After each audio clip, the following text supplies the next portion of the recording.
هێزن سووریا دموکراتیک قەسەدێ کۆ di encama pêngavekê de ku 166 rojan dewam kir, bîstê cotmeha sala 2017 rizgarkirina Reqayê ji çeteyên Daişê ragihand. Ev roj ji bo xelkên Reqayê û kesên tev li pêngava rizgarkirina wê bûne de bûye bîranîneke zindî. Li ser mijarê rêveberên saziyên bajarê Minbicê salvegera rizgarkirina Reqayê pîroz kirin û gotin bi saya hêzên qesedê û hevgirtina pêkhateyan Reqayê ji rêxistina herî tundrew hate rizgarkirin.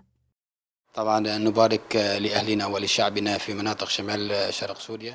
ام سالڤگەرە ڕێزگارکردنا باژارê Reqayê li xelkê Reqayê û xelkên Bakur û Rojhilatê Sûriyê bi giştî pîroz dikin. Bi saya şehîd, hêzên qesedê û hevgirtina pêkhateyan bajêr ji rêxistina herî tendiraw hate rizgarkirin. Wekî ku em hemû dizanin, wê demê Reqayê paytexta Daişê bû.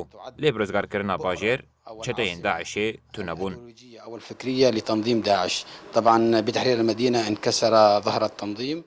هەروەها دەستنیشان kirin ku piştî rizgarkirina bajarê Reqayê devna civakî, biratiya gelan û jiyana hev beş geş bûye.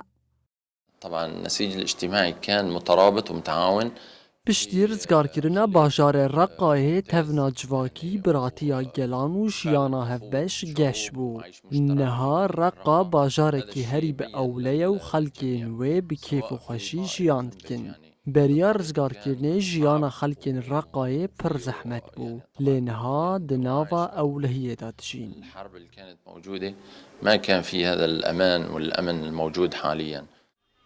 Li gordaneyên îsal ên nivîzgeha serjmariyê ya Encumena Sivîl a Reqayê ragihandiye, hejmara malbatên piştî rizgarkirina Reqayê vegeriyan gihiştiye 153,000 malbatan. 12,000 malbatên koçber û penaberan jî li kampên li Reqayê dimînin.